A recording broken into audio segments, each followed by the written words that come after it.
back. Wow. New episodes now streaming on Disney Plus, and now you can activate Disney Plus for just $2 a month. Hello to anybody that's watching. Hope everyone's having a good Sunday.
That is right, Mr. D-Man.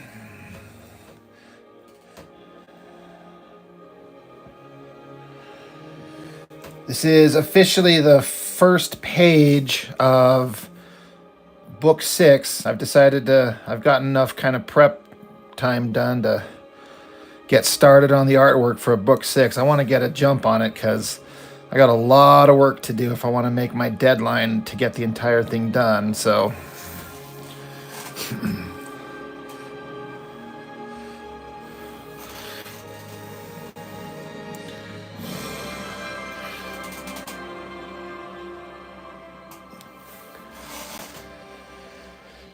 And I've been procrastinating on it because, I don't know. It's a big commitment to just get started and like, let's go, let's get this thing done. But I just got to do it.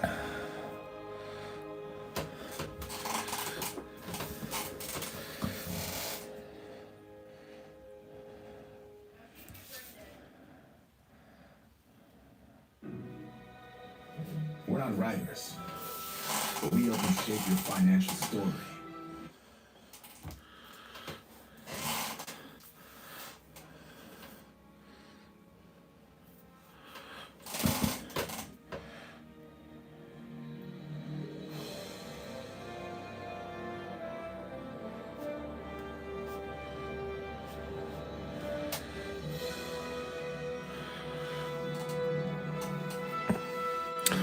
What does he look like with the helmet off? You know what?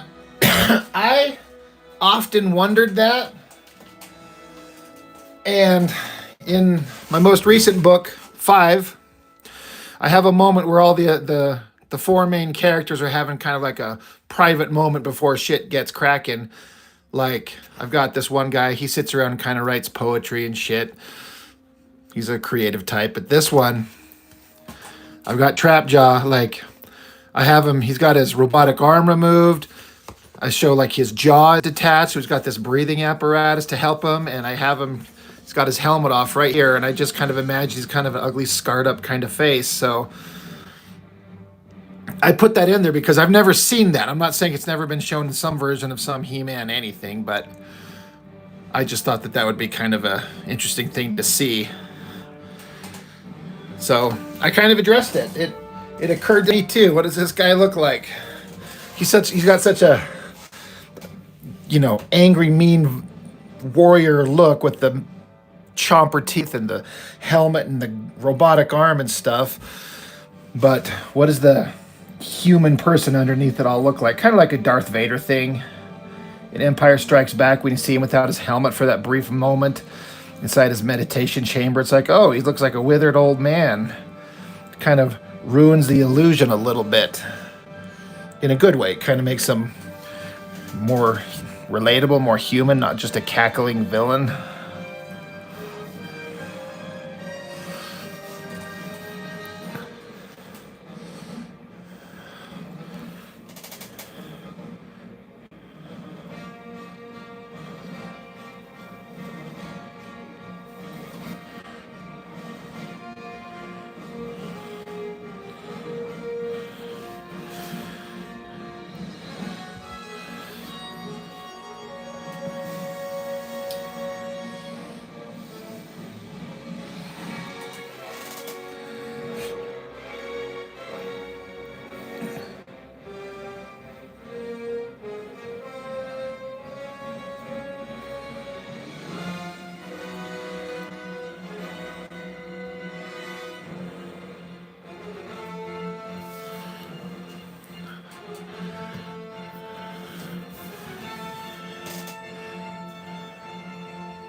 What's the Mike Young one? I don't know if I know what that is. Is that the other, like the 2000s era He-Man cartoon?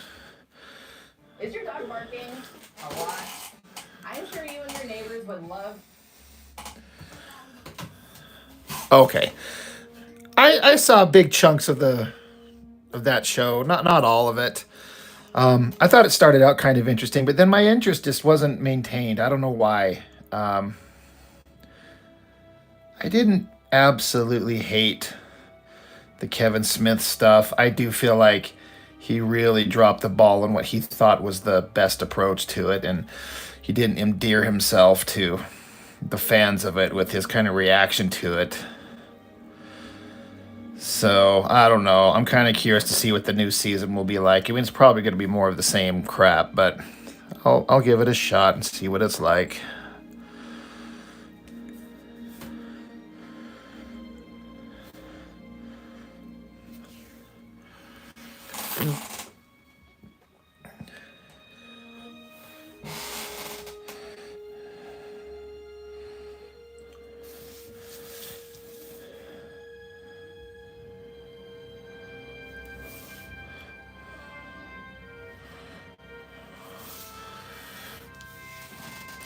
Yeah, you turned Tila into an insufferable cunt, is what I say. Which sucks, because, I mean, if my understanding is that it was supposed to be sort of based off the original 80s show. Sort of. And Tila in that show she was strong, she was cool, she's perfectly fine. But then they made her into the worst kind of asshole. Like having her yell at everybody like He-Man dies, Prince Adam is dead, and she's like yelling at his mother and father like, how dare you keep secrets from me? It's like, dude, these are his secrets to keep. And oh, by the way, mom and dad are suffering through the death of their child. Why don't you shut the fuck up? But no, it's all about her feelings. Made her so unlikable. Excuse me.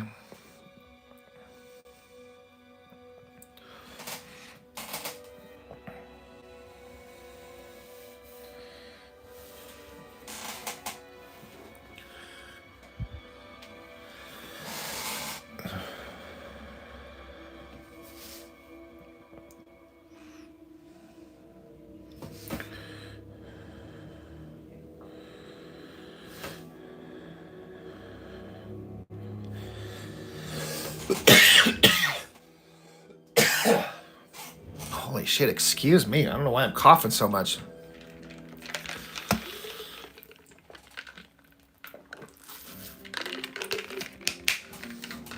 I would just be surprised if most of them are, man.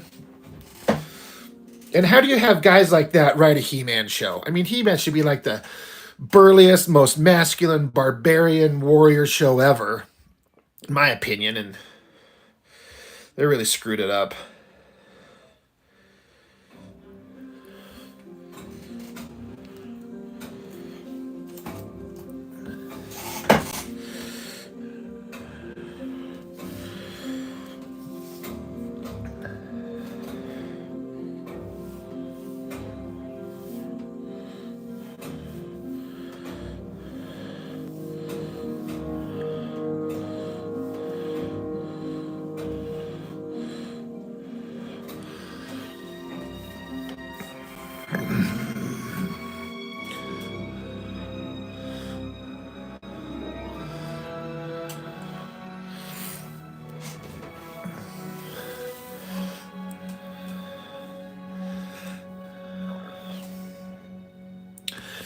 You know, Mr. D, man, I may have said this. I get what you're saying. I really do. And Kevin Smith doesn't help himself at all. But I can't help but like the guy.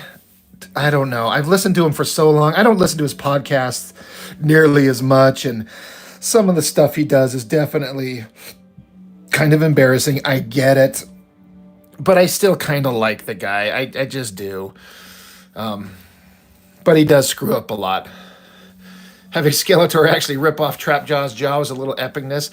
I assume you're talking about what I did in my book, because I don't think I've seen that done anywhere. But for me, I'm like, if somebody's going to really take apart these villains, like I had Skeletor do in my book, I'm like, if you're going to fight Trapjaw, rip his jaw off. Like, I've never seen that. That's why I did that. I had him rip Triclops' visor off his head, basically exposing his brains. Yeah, I figured. I appreciate that. I don't know. That was my whole thought on that thing. I'm like, rip his jaw off. Like, what's it like under there? I mean, Mr. D-Man was just asking me a little bit ago. I don't know if you were here.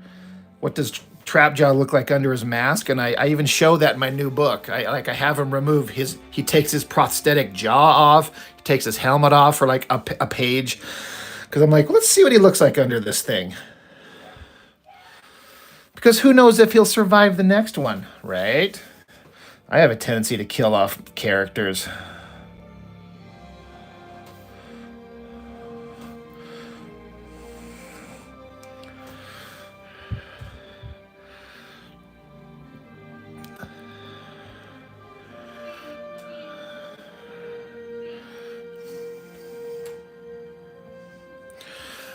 Andy Sierra, are you talking about that super kiddified version of Thundercats with the really ridiculous animation? I never did watch it because I didn't want to be pissed off, if that's what you're talking about.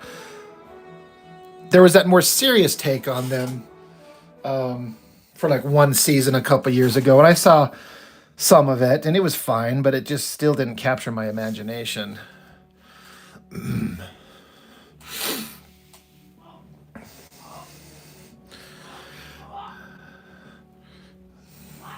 Is that silly kind of cartoony one? Like, again, I didn't catch it. Like, I didn't want to be pissed off, and I knew I would be.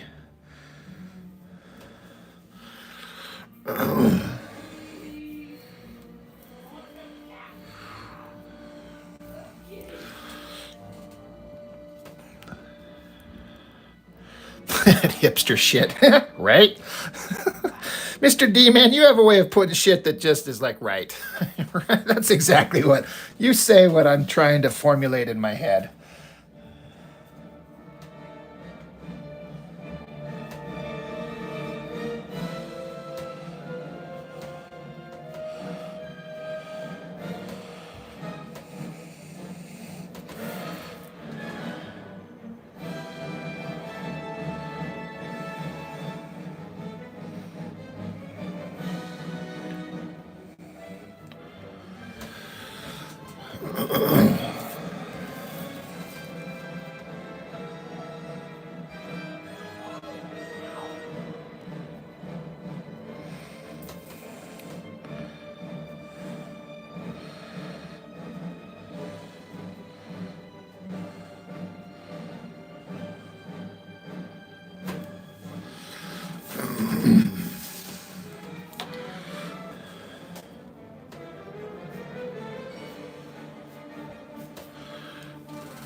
Fat bearded dude with the man bun. Oh man. Sometimes I wonder what the creative impulse for some of these douchebags is. Like, let's take this beloved thing, and no one's doing anything with it, and let's do something with it, but let's make it the most unrecognizable version of it we can possibly imagine. People will love it. And then guess what? No one loves it.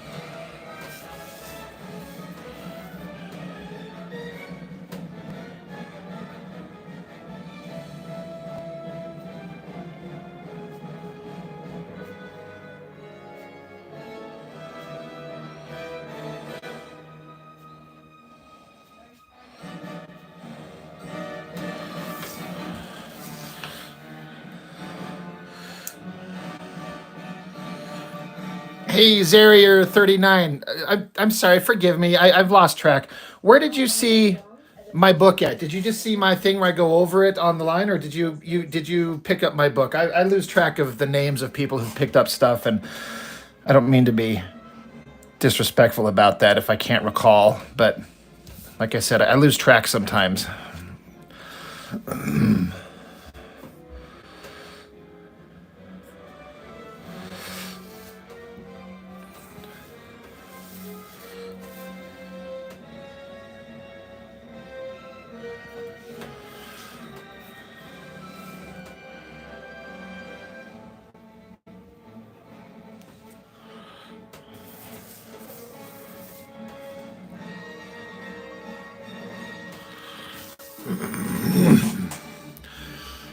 What's up, Mr. Skeleton?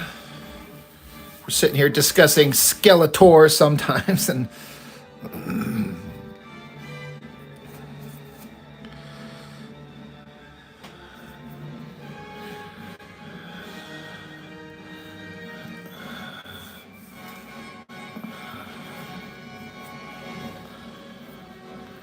okay, right, all right, yeah, you got books 1 through 4. All right, I gotcha. Okay, sorry, yeah, I can never remember.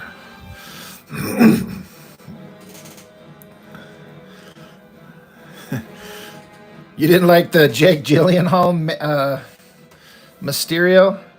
I didn't mind him. Wasn't anything to get excited about. I like those Tom Holland Spider-Man movies, but that's the one I revisit the least.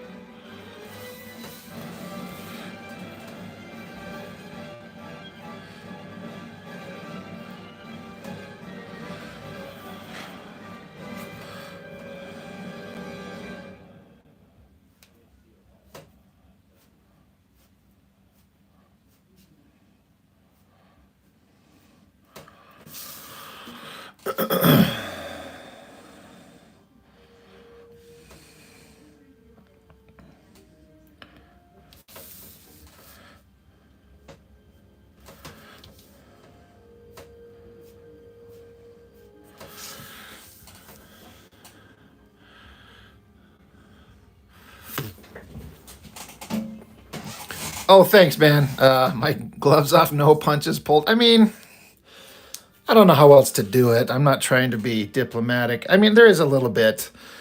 I'm trying not to be insulting to people, but I don't know. I don't know what else to do. I just sat down one day and just started recording, and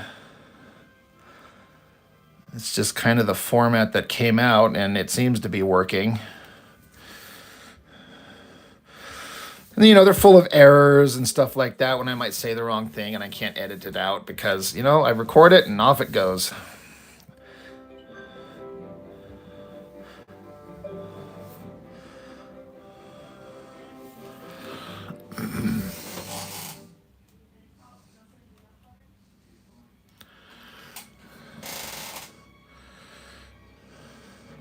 I had somebody tell me in a comment recently on one of my videos, I think that last X-Force Rob Liefeld issue, where They said something to the effect of, they feel like every time I talk about Rob Liefeld, I sound like a father that's disappointed in a son, and I'm trying to decide whether or not I should cut him off or not. I'm like, that's a really solid observation. That is kind of how it feels like. It's like, I like some of the stuff he does, but man, do I hate everything he does now. So I go back and forth with my undeserved rage of his ridiculous art. The thing I can't stand about him these days is his online personality. He's such a twat.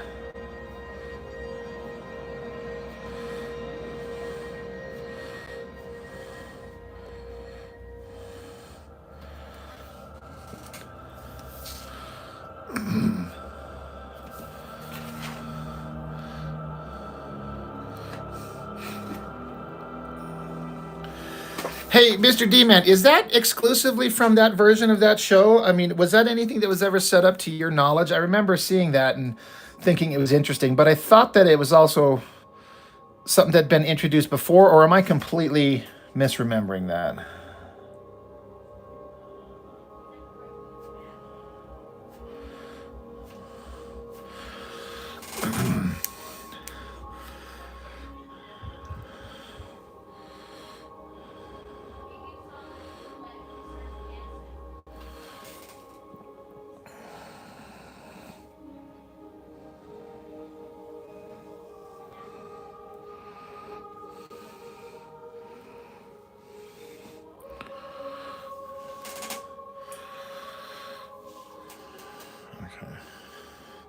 I know there's so many versions of the lore with the cartoon and then the toys and then the mini comics and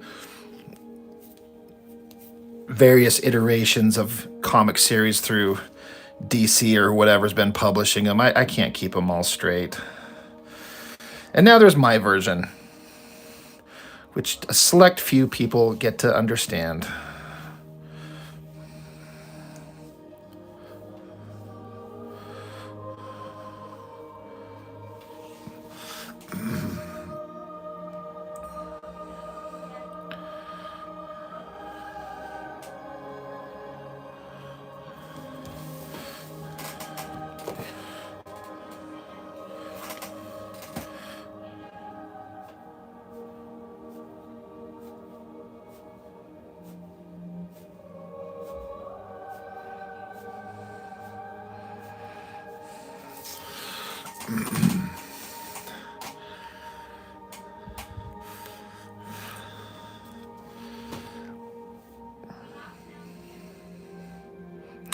That's another interesting point. Making Loki a frost giant, and that I assume you're referring to the first Thor movie.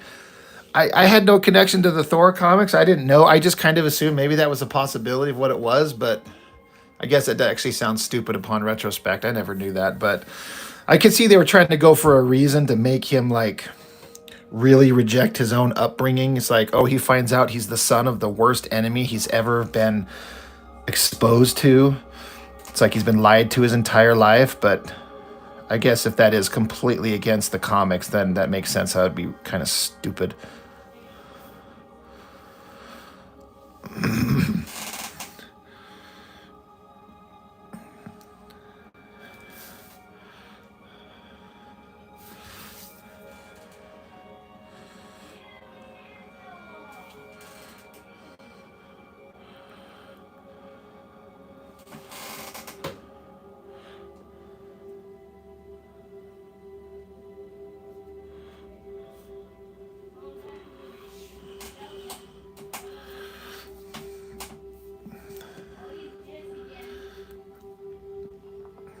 Oh, thanks, Coralie. Thank you. I appreciate that.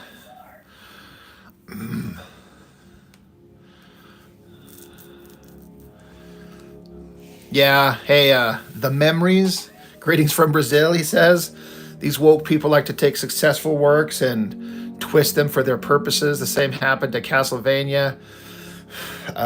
Yeah, I agree. I'm getting really sick of all the bullshit that's coming out from these studios where they take existing things and just twist them into some unrecognizable version for their own bullshit purposes. Oh, you think that Mr. D-Man and I should do a video? It'd be a fun creative. That might be. What do you think, D-Man?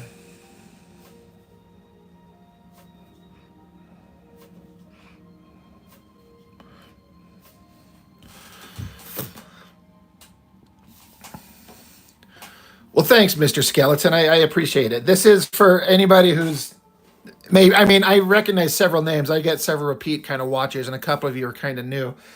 So I do this HeMan Fan Comic. I got book 5 that I got done printed about a month and a half ago. And this is the first page of artwork for book 6. I've decided just to get started on drawing it. And this may or may not be page 1, but this is Trapjaw. And I mean, just to give a little bit away of the story, he's supposed to be looking kind of in surprise shock.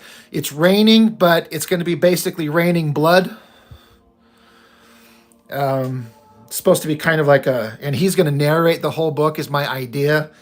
Kind of seen from his limited perspective, kind of narrating the entire book about everything that's going on. And it starts out with this horrific, like, what the hell is going on? It's raining blood down. Where did this come from? How did this happen? And then the story is going to kind of tell how that gets there. You got a crappy Motorola phone. Oh, Mr. D-Man, modernized, brother. No, I'm just kidding. But yeah, I mean, maybe that could be something we could do in the future. You know, why not, right? I don't know how long people are going to watch my stuff before they get sick of my voice and my nonsense. So I'm always looking for ways to kind of vary it up.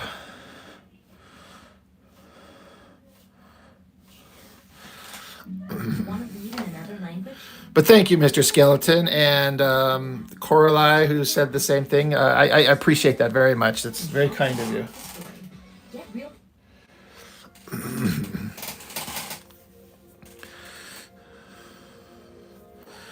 Got a brand new brush out for this one. Never been used. It's holding a nice sharp point for a cheap bullshit, you know, a pack of 7 brushes for like $6.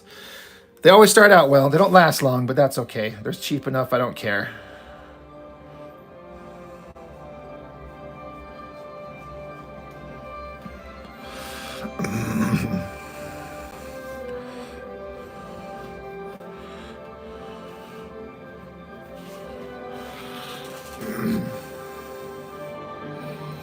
He coughs. I don't know why I'm having such a coughing fit today.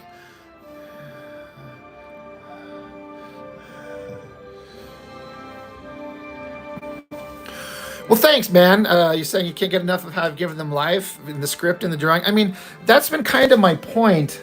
So many of these characters from the 80s cartoon, which, again, this is the only version of them I'm basing these things on, they had no character. They were just like simple cackling villains or simple heroic good guys, and it was very limited. And I want to show something different. And one of the things I intentionally set out to do from the first book was I wanted to take Trapjaw, which is a character in the He-Man world that everyone just loves because he's got such a angry, mean, violent look. He's like the quintessential bad guy, and present a scenario and a set of circumstances over several years, which is the context of the book, where he changes his perspective.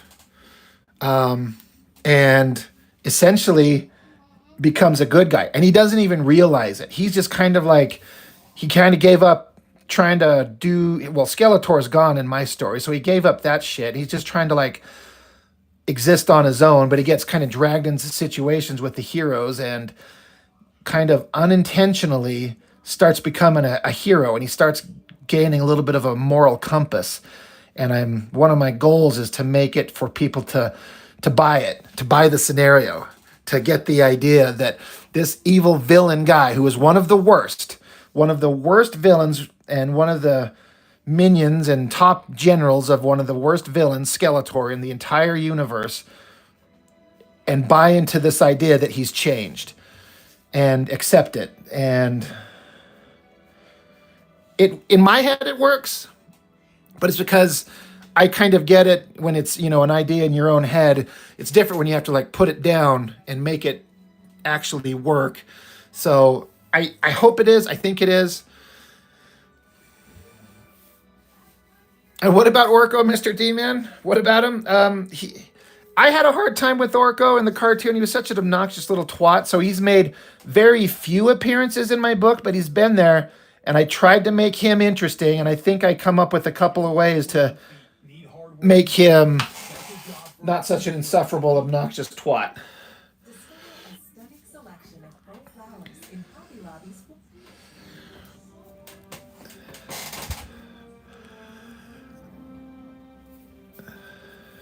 Hey, the memories. Yeah, Master of the Universe has a huge potential to be a great barbaric space opera. I agree. My story in my book here tends to be kind of limited to a certain amount of characters in a certain area, but it's all, for me, it's all about the kind of the character development of these guys. But you're right, it could be a big, grandiose thing. It's a lot of potential. They keep talking about trying to get a movie off the ground, but it keeps never happening. I don't know if I like the idea or hate it because I'm worried that they'll fuck it up. I like Stitch. Hey, thank you for positive comments on my artwork. I appreciate that very much.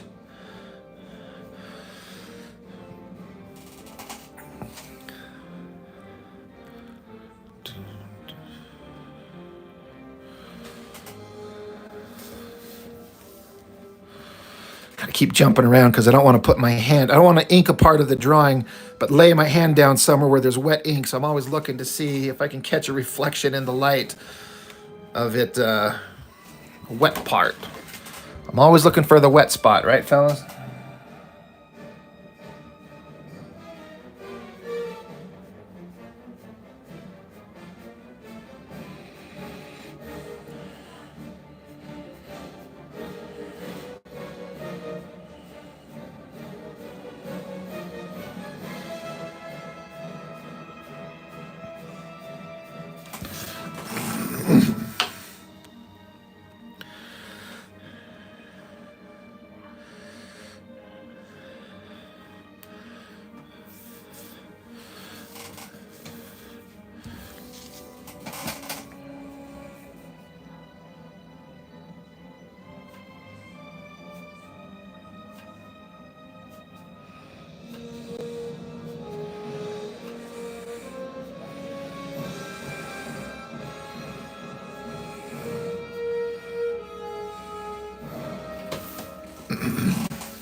Daniel Goodwin. Hey, man. I got a question for you, brother, if you can hear me. Can you hear me all right? I got a question for you. You jump right in, and I'm immediately going to put you on the spot, Mr. Daniel Goodwin.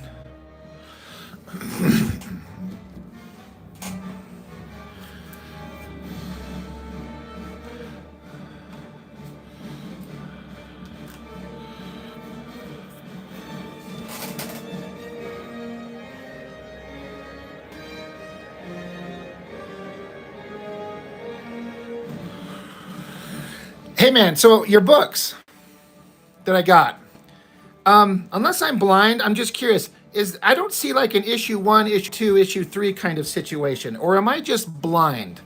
Am I missing it? I'm totally fine if you're like, oh, hey, look right here, it tells you, but, or did I just see it and I just embarrassed myself? Like this one says issue 1 of 4. So is this the first issue in like a storyline? Because this one doesn't say.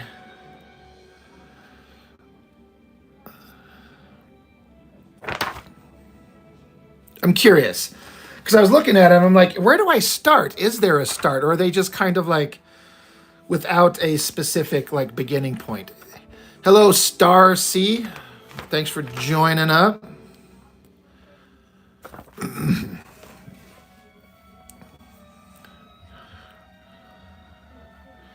Okay, all right, that makes sense. I actually, I mean, I didn't think like band album covers kind of thing. You say it was a mistake. I thought it must have been something like that because it seemed like an intentional thing. And I'm like, all right, I could respect it. It doesn't necessarily need to have you know, issue 1, issue 2. It could just be like you pick up an issue and you just read it from there, kind of like Ed Piskor on his Red Room. He's very specific to say you can just pick up any issue. It's all self-contained. You don't have to read issue 1. But yeah, I'm going to be doing a video on these soon. Some wild stuff. Dan, I'm going to say you hooked me instantly on one of these. I'm not sure. I got it now. I got to find it. Yeah. Hold on. I got my son at my door. Andrew, did you need me? No. Oh, or whoever's at the door? Both of us. Well, what are you doing? Andrew thinks he needs to go vomit, but he's freaking out to go over here because he thinks he saw something. Well, tell him he better do it. Anyway, sorry, I got my kids bugging me. For the past 20 minutes and he's still freaking out. Come on, go. This the beginning, Dan Goodwin, where it was a parody right here of the opening to the Muppet Show. Dude, as soon as I saw it, and I was like, it's time to get things started. This is what we call the doghouse. Like, dude, man, I was like, awesome. I love it. Love it, love it, love it. Hold on, I gotta go address one of my little boys here real quick. Muppets, yeah, for real. Where's it? Okay, I'll stop. What's wrong?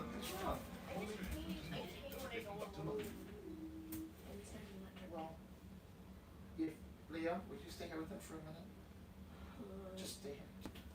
Andrew, just please don't do this again. But I'll do it. Not feel good? You're not in trouble, Bubba. You're okay. I was just eating too much food. Okay, just calm down. If you need to puke, it's okay. Let Daddy know. Okay, just hang out. I've been trying to comfort him by telling him that you're right there. I'm right here. Right here, my son. That Dad's right there.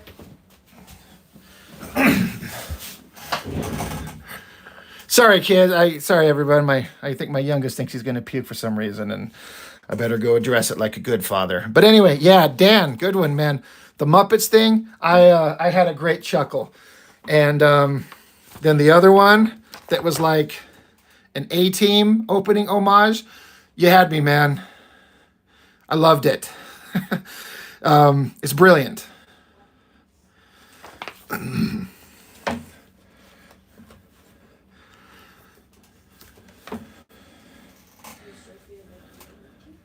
So well done.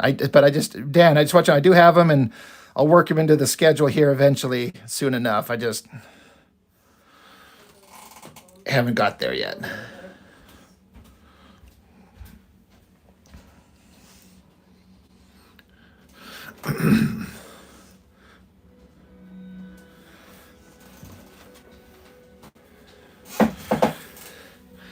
Yeah, Disney used to make some good quality content, and they just kind of seem to screw everything up. Marvel's done.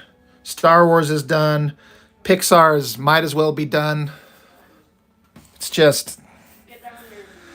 It's like they buy up all these properties, and then they screw it up and ruin everything, and now we're looking for something else to entertain us.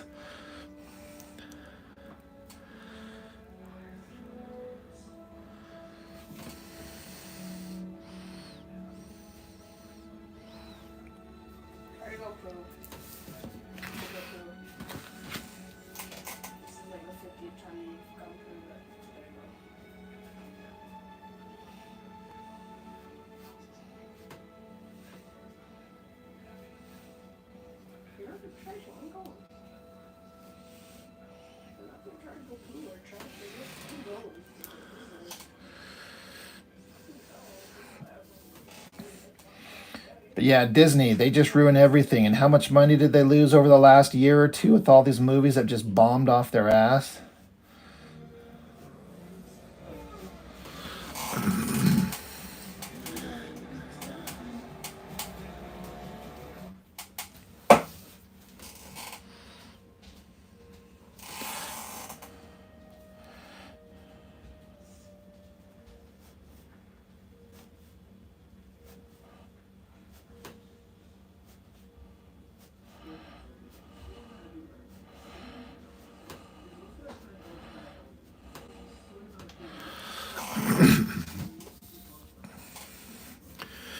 Yeah, I didn't really change too much of Trapjaw's backstory. Well, I guess I did. I have a whole page of dialogue where he's talking to Fisto, the leader of his group. He's kind of having a little private moment, and he kind of goes over his. I kind of create a fictional backstory for him about how, like, his father used to be a lawman, and but he was a terrible son. He was a self-involved little shit, and he ended up just kind of taking off on his own and getting run in with the wrong crowd. And he's having some moments of reflection. Trapjaw is. He's like, he never knows what happened to his father. All he knows is his father would be disappointed of him, and he feels like he's living in kind of like a little bit of a nightmare, and he wants to wake up and he can't. And then he tells Fisto, he's like, if you ever repeat that to anybody, I'll kill you. And Fisto's like, I understand. So I tried just to add a little bit of humanity to his backstory, a little bit. But then the interesting parts of his story are where he's going here forward as a former villain, and through unintentional means, he starts becoming kind of a good guy. And even he doesn't realize it. He can't acknowledge that he's maybe turned to the light. He's turned to the good side of the force, so to speak. It's hard for him to admit it.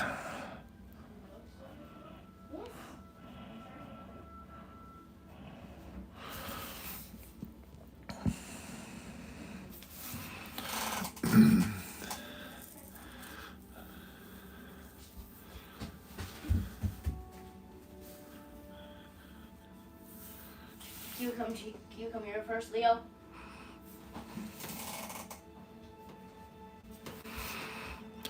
Yeah, Mr. Skeleton, I agree with you. Yeah.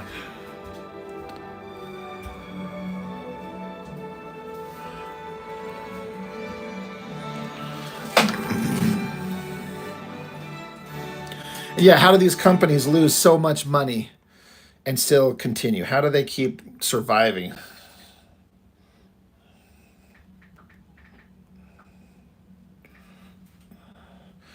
Somehow they do. If it's Wilshire Farm. Oh, hell yeah.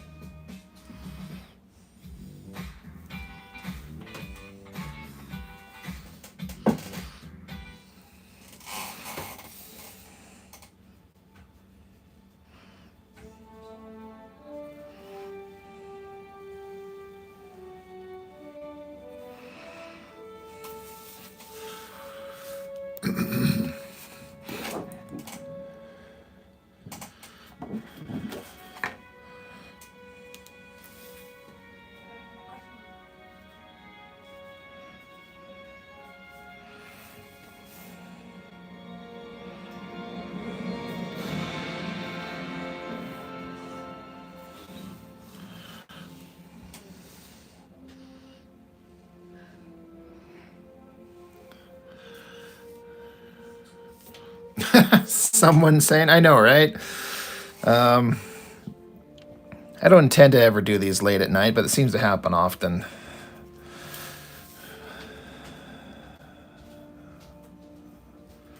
You boys okay back there? Yeah, I'm still not throwing up or no action. Yeah, he has regurgitated nothing. But his stomach still hurts. Oh, the joy of having kids and their sudden need to puke. They think, but maybe not. But maybe.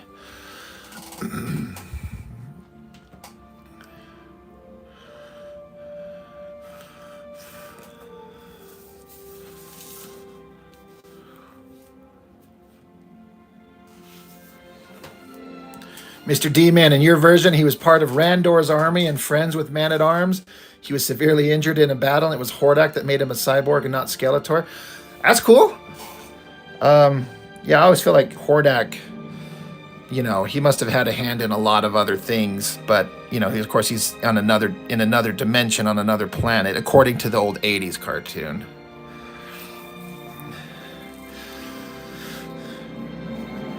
The memories, are you recognizing the music I'm playing? Is that what you're saying?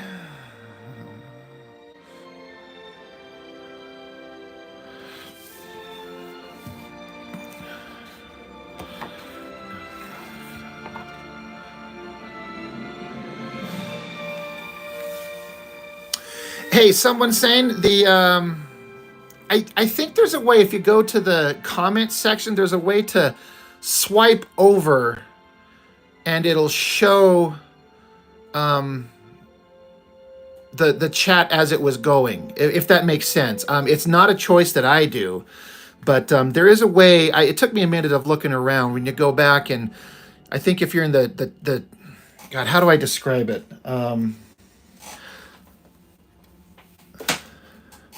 Like if you're in the comments, like on this, if you're looking, I believe there's like a tab. God damn it. Like there's like two dots off to the side where you can like swipe it over and it'll show the chat. Something to that. Look for something like that. That's what I seem to remember finding.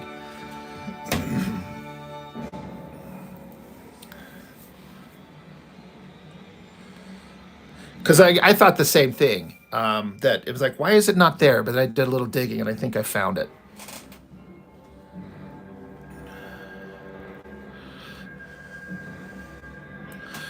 Mr. D-Man, Hordak goes to Eternian just to mess things up. He got killed or to turn on Randor. So that's like your story. That's how it was in your thing.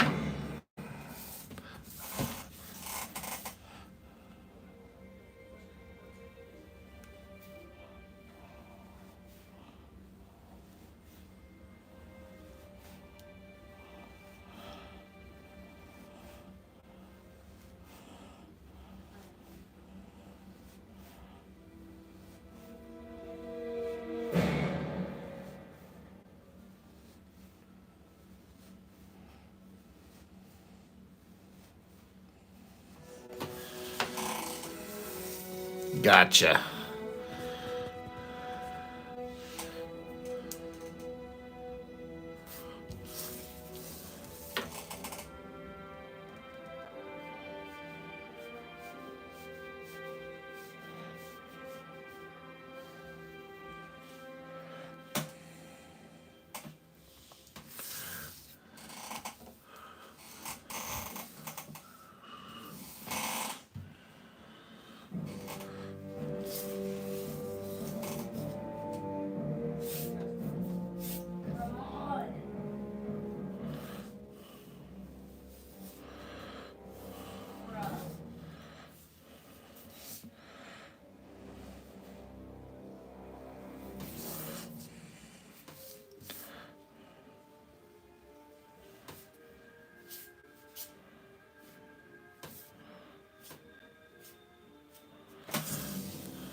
Yeah, that's always how I read Hordak. He's mixing magic and technology, but more technologically based. Was kind of my read on the character, as opposed to Skeletor, which is more magic.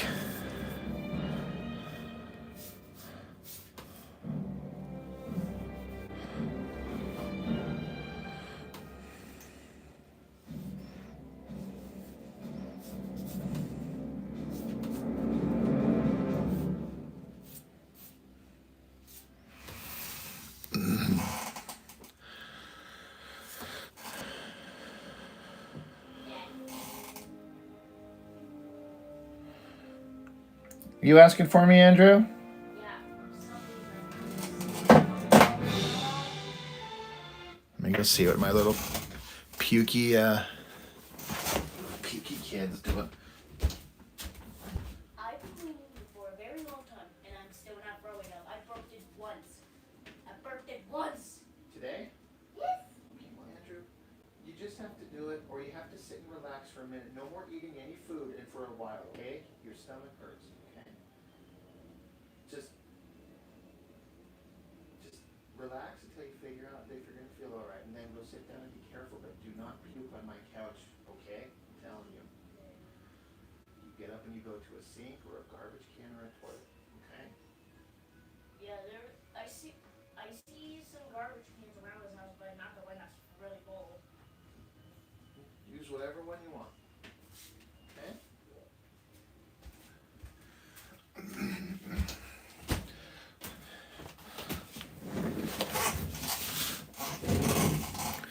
Mr. D-Man, you ever notice all the female characters from She were always hot, even Shadow Weaver? Yeah. Yeah, and that's part of the reason why I liked it.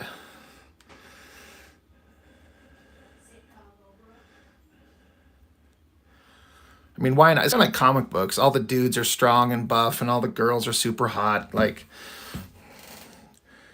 I mean, why do I want to read a sword and sorcery fantasy story and have a bunch of people that just look like every other day, everyday normal people?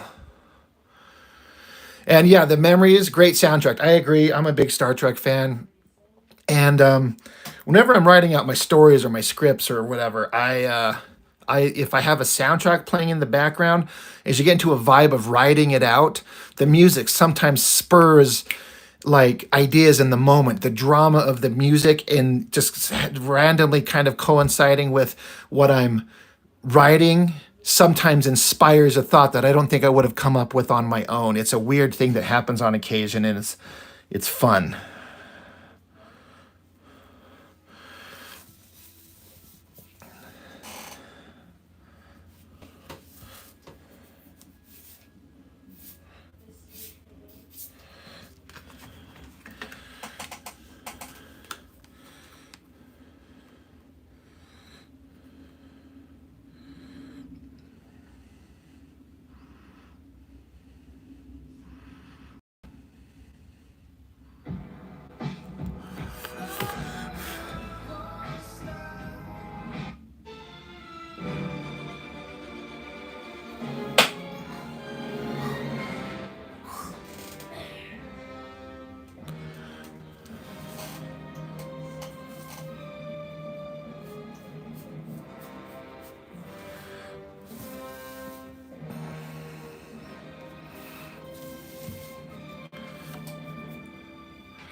Andrew, are you okay?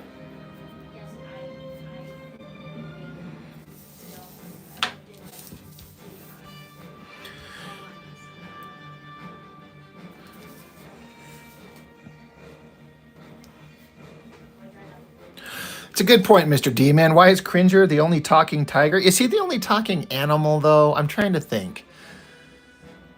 And you know, in my book, I don't have Cringer talk.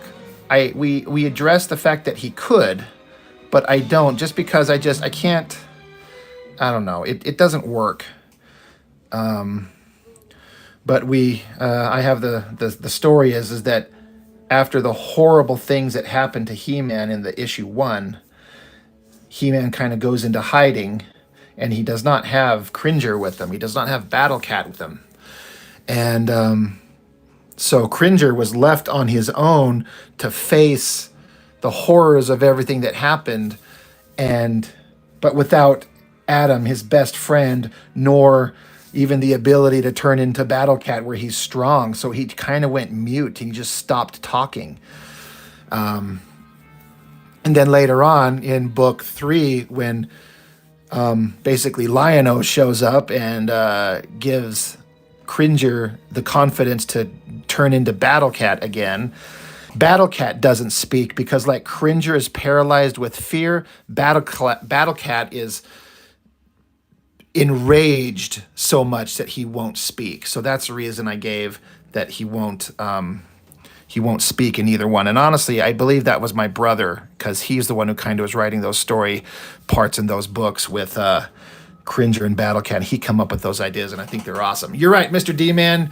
She-Ra has a talking horse. In my stories, Swiftwind, he shows up, he's here a little bit, never speaks. I don't want them talking to their animals and having a conversation with them.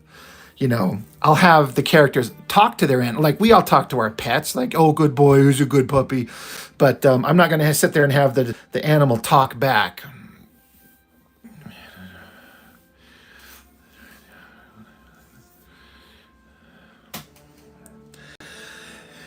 Hey, Mr. Skeleton, you say you're drawing your comic right now, and when you finish, you have no idea how to release it. I don't have any advice except social media. Putting it out there is what I've done. I go to a local comic convention and I show it there, and I show artwork, and I just kind of put it out there. I don't have it's just I mean, I don't own this thing. I can't, you know, it's Masters of the Universe. I don't own it, so I can't do no damn thing with it anyway. Kind of skating a line as it is. But, God damn it. I streaked my ink like a dum-dum. It's easy to get it printed. There's a lot of just easy comic publishers that just print a book. My brother and I, we go through these guys right here. Comic Wellsprings, they're good. They got good customer service. Their turnarounds are good. The pricing is good. And low print minimum. You can just do like 25 issues. That's all I ever do in chunks of 25 books. And then just hold on to those. And then once I sell out, I just order more. But I don't know. It depends on what you want to do with it. You could try to submit it to some smaller publishers. You could submit it to Image or Dark Horse or whatever. But I since I can't do anything like that with my thing here, I just through social media and just kind of get them out there to people that way.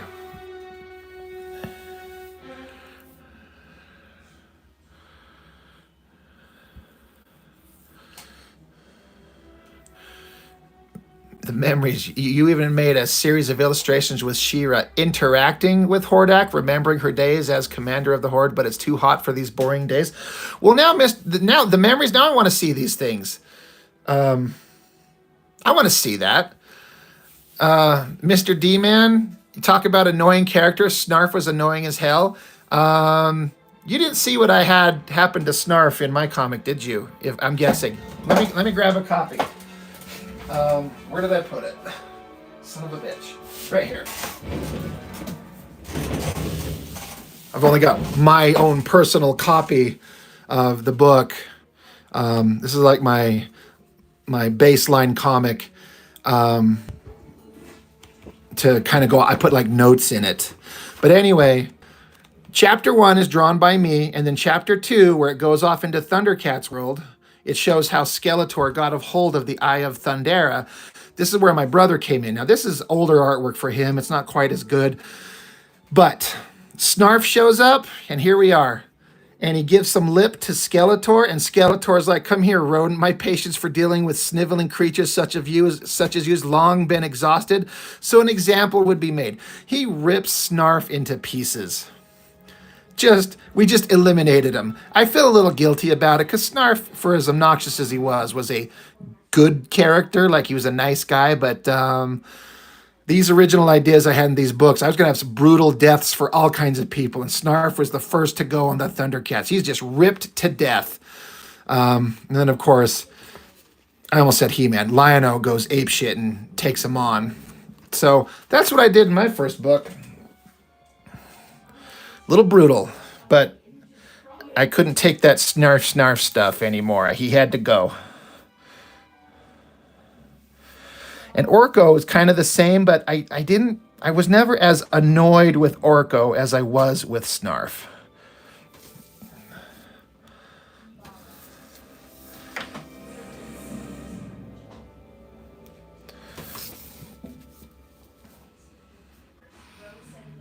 Great. Oh, it's just like, I got to eliminate this guy. He's got to go. And I needed to have a reason for Lion-O to go absolutely apeshit on the bad guy who just showed up at his door.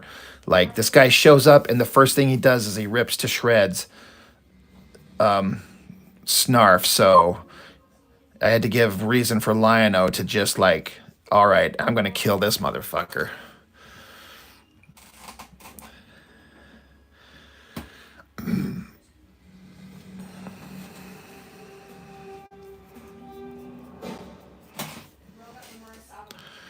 Skeletor with his blue muscles. You know what's funny is, for the longest time, I just assumed that Skeletor was wearing like blue spandex, just because I didn't buy into the idea that all he's wearing is like the fur diaper and then the strappy things, and why would he have blue skin? So as a kid, for years and years and years, I just assumed he had like blue spandexy clothes on, but then I were like, oh no, that's not what's happening at all. I still don't like it, but it's irrelevant. It doesn't matter. But yeah, I never saw it that way as a kid. Daniel Goodwin, you were going to kill one of your characters in your book, but chickened out. I mean, it's a big thing because if you kill him, he's gone unless you want to pull some bullshit and have him come back to life, and in which case it kind of negates the drama of what you tried to do. Courtney, how are you, Ms. Lost Illusion? Always good to see you join up. Another fantastic artist.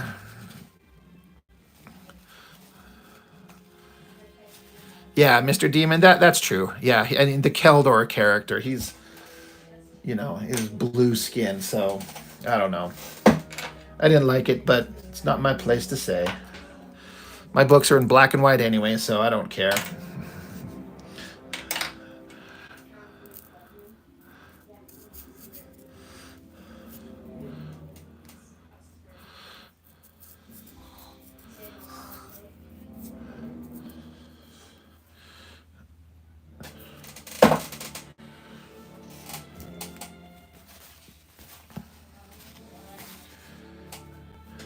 Mr. D-Man, was it you who suggested I should do a audio commentary on the Masters of the Universe movie? Was that you? I remember one of you. I think it was you. I still 100% going to do that. I just got to get my brother over here. I don't want to sit down and talk myself. I don't know. I feel like that's a little bit too much like jerking off. I need to have another guy there with me to jerk me off. And I think it would be funnier. But thank you for that idea. That was, I don't know why, it just never occurred to me to even do something like that.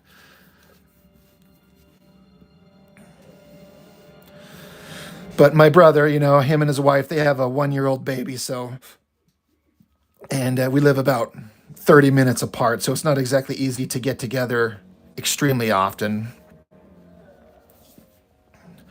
But that will be something that we'll do. The only thing I can imagine we'll do is we'll just prop my phone up somewhere where our audio can be picked up from our voices enough, and just be one of those things where you have to watch along, because I'm not going to be able to play the movie with the commentary, so you'll have to pop it in or just listen to it if you know the movie well enough.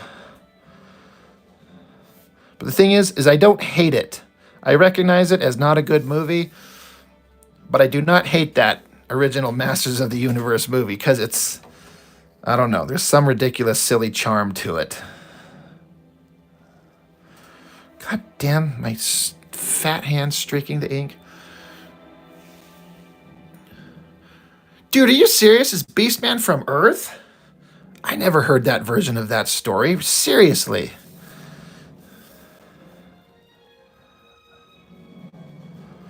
That's really interesting. I had no idea about that. But in which continuity, or is that your continuity? Sorry, am I getting too far ahead of myself? Is this the story that you were talking about?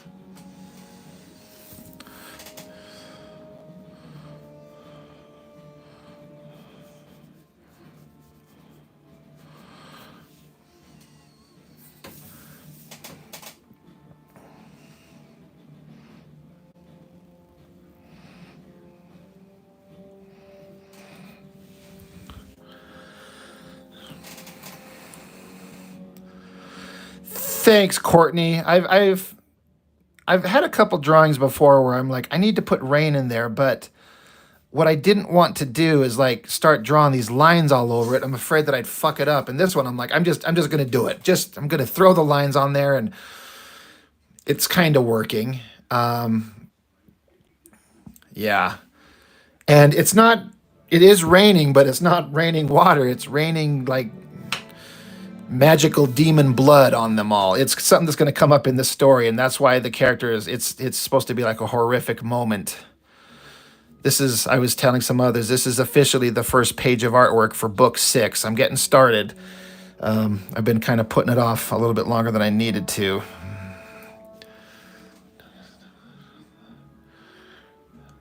Yeah, the memories, you're saying that's the magic. Don't get stuck with one character like Game of Thrones. Whoever needs it dies. The story becomes dramatic and exciting. Ripping Snarf, rest in peace. I know. I shouldn't have murdered him so brutally, but I don't know. It's done. I've committed to it. I'm going to have a controversial opinion. Game of Thrones, not a fan. But I can't say that I truly gave it a chance, because I heard everyone just raving about it, and so I watched season 1, and I did not get it. I did not understand the hype. Like, it was fine, but I'm like, I don't get this. I don't get why. So, but everyone's like, no, but just keep going. It gets better, which I believe. I understand that. I keep talking about, for example, I'm a huge Star Trek guy, and Deep Space Nine is my favorite Star Trek series, but holy Jesus God, are season one and two so boring, it just makes you want to puke. So I get it. Sometimes you got to get through stuff to find the interesting parts, but I didn't care to revisit Game of Thrones, so I never did.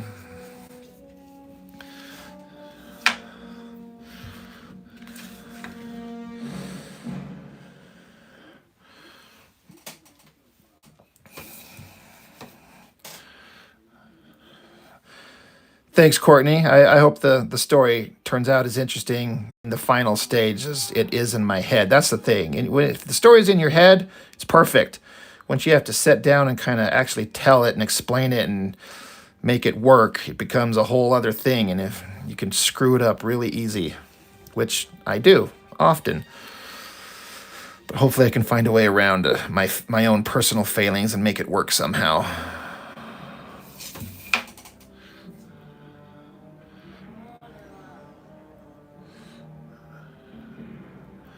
See, Mr. D, man, I don't know how I could watch a show for 7 seasons then just not watch the final, even if I knew that it was terrible. For me, I know I'd have to watch it. Even if everyone's saying it's absolute shit, I just have to see the shit show for myself.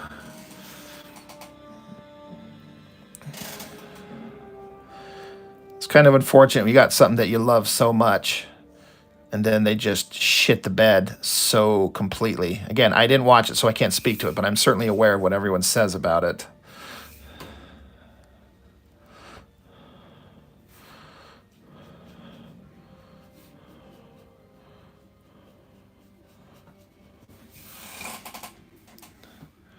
Season 8 was just sad. Yeah, that's what everyone says.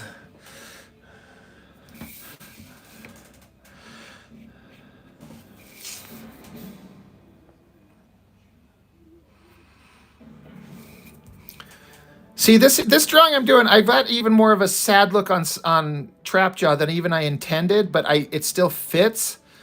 And I don't know, I'm more curious if people are going to buy into it. Again, Trapjaw having this much humanity in his eyes, but that's the character arc. I'm going with it, but it works if I've done the build-up properly and people are like invested and understand why he's in the position he is in my story. So I guess we'll see.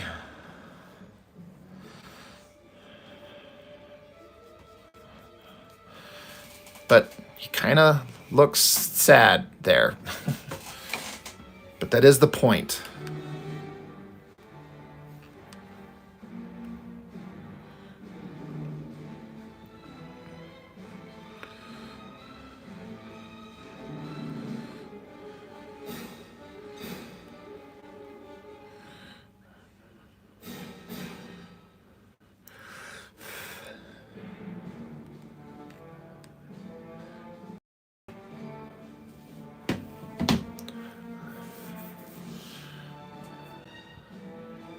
In season 5, they stopped with the boobs and replaced them with dragons.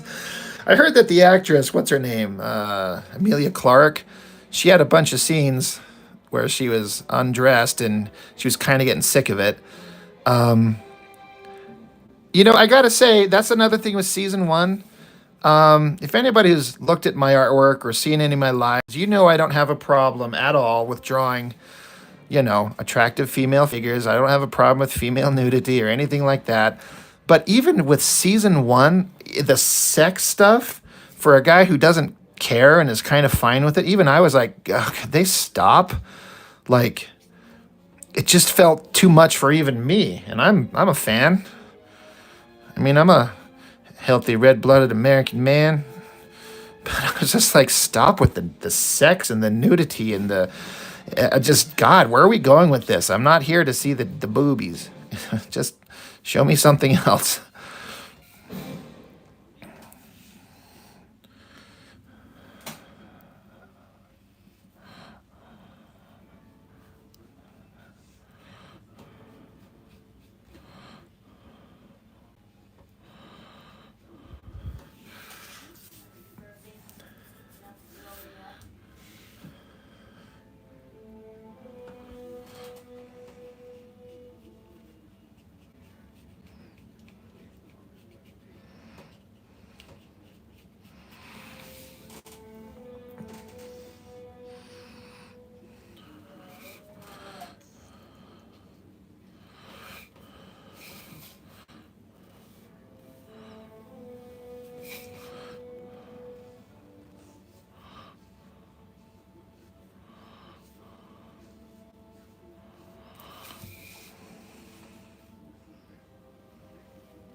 Yeah, Eva Lynn had white hair. I remember again from only the original cartoon. It's like one episode she took that helmet off and she had like this bright white hair. Like, whoa, wait, whoa, whoa. I don't know what I was expecting, but it wasn't that. So to me as a kid, I always thought that it made her look old. It looked like gray hair. So I just assumed she's supposed to be old, which is not necessarily the case, but as young me didn't understand. Young me didn't understand a lot of things.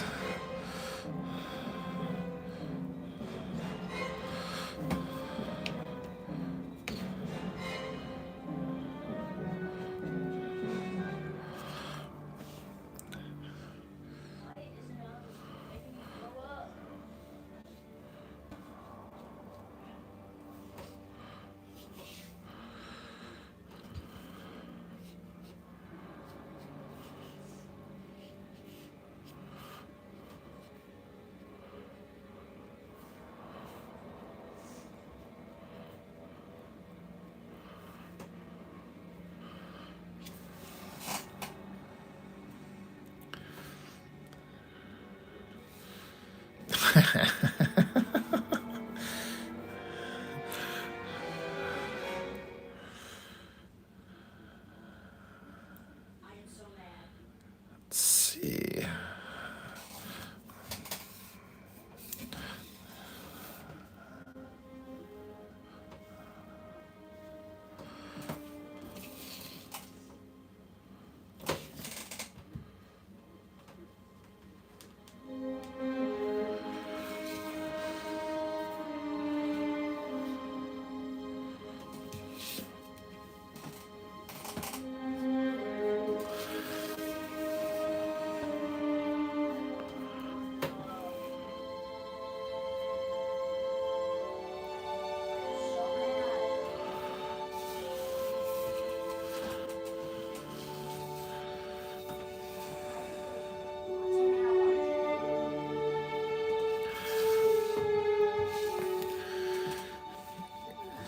The memories, what's the next step? I definitely scan it, clean it up on the computer in Photoshop just to, eliminate smudges and ugly things like that. I don't color. I can't color at all.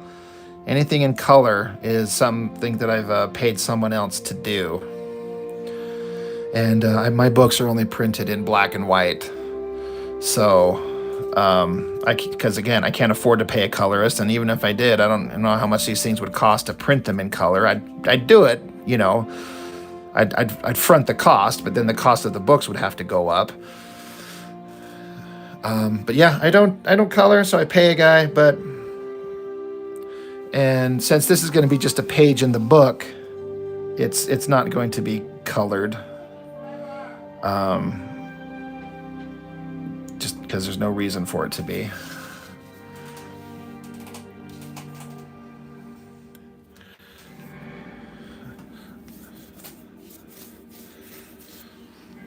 In what version did they make Stratos talk like Sean Connery? Are you talking in the old, which version? Because the only version of him I know. Are you talking in that The only version I know is the 80s cartoon, but you talking about that 2000 series?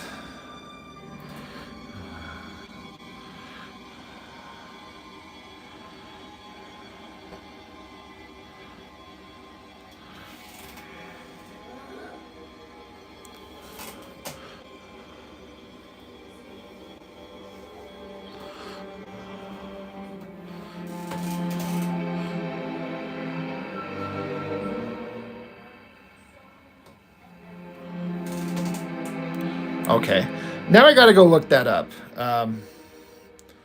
Because again, I watched some of it, but I did not watch all of it. I always intended to get back to it, but it just never struck me as that interesting, so I never bothered too much.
Oh, Mr. D, man, you are not kidding. I hate that giant, clunky, like super anime version of the sword is what I kind of think of it as. That's not a dig on anime, but I hated that giant version. Hi, son, what's up?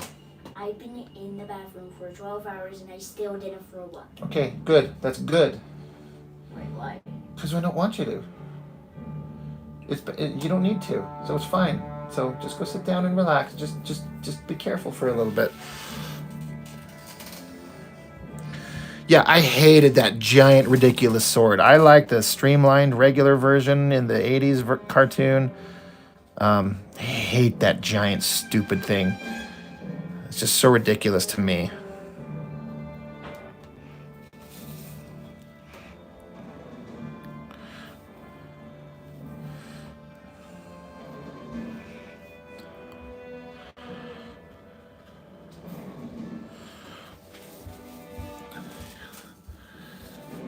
Yeah, exactly. That's a good way of putting it. It looks Final Fantasy, not Masters of the Universe. But it's the Sword of Power, so they want to give it some like gravitas and weight, I guess. And they think that the way to do that is to make it this giant, ridiculous thing. And I don't care for it.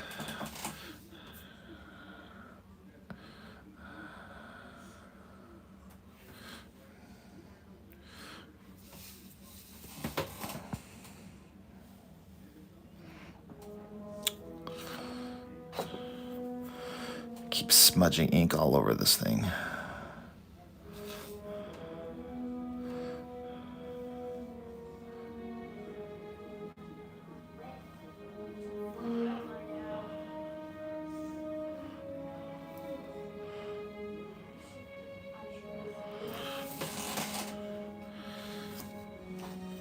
Is that true? Is that what happened in this show? Adam couldn't even lift it. Is that for real? I haven't watched it in so long. I forgot almost everything about it. The only thing I remembered is that everyone seemed to twirl their swords a lot. Like somebody would show up, land in the scene, and spin their swords in a circle as if that was like the coolest thing they could come up with them to do. And then off with the story.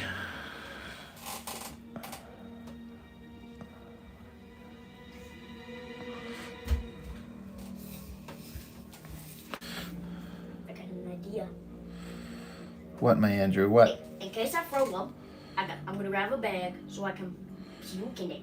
In case I Why don't you just use that little garbage can right there? Oh. Just keep that next to you. Yep, I'm gonna bring this with me.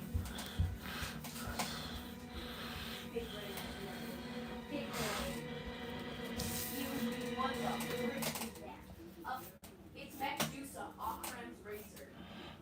And this is an actual boss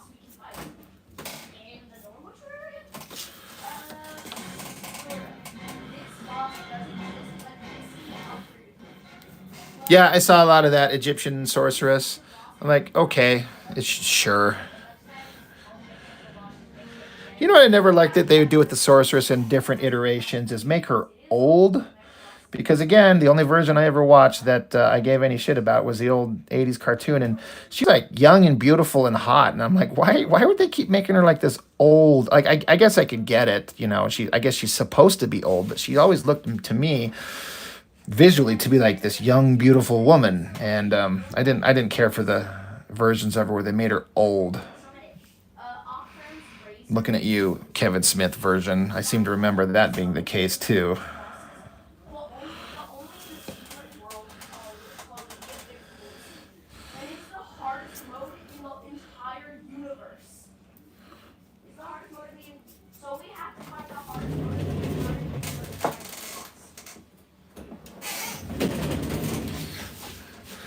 My kids having video game conversations in the living room is drifting into here.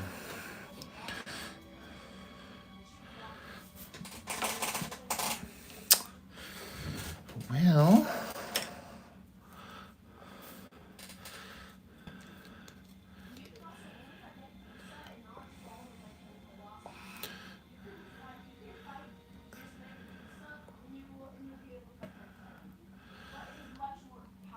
so I'm trying to read Ilay's Afu. So creepy. What's creepy? What are we talking about? I'm curious. Yeah, the original sorceress was old until she passed her powers to Tila's mom. Yeah, if you're talking about the '80s cartoon, I remember that she was this old lady, and I think she had like an owl type headdress. Am I remembering that correctly? So that was interesting. I always thought that was kind of fun. Yeah, the sorceress in my He-Man fan comic here, she met a horrible demise. I think anybody who's read that would agree. I had Skeletor pull her soul from her body and swallow it, which left her powerless and basically almost like a walking zombie. And then Skeletor picked up a couple of rocks and crushed her skull into like this mist of blood, and that drove He-Man into a rage, which led to He-Man ripping Skeletor's heart out of his chest to kill him. Again, I needed a reason, a compelling reason for He-Man to murder the shit out of Skeletor in my book.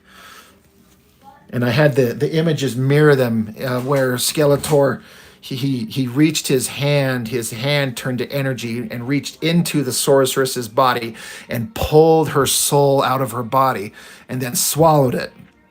And then when He-Man kills Skeletor, I had him punch his fist through Skeletor's chest and literally pull his heart out of his body in a rage. And that was fun. Again, a lot of old school fans were like, what the hell are you doing? This is so violent. I'm like, I know, right? Isn't it great? They're like, no, I don't want to see this. I'm like, all right. Well, I guess this book is not for you.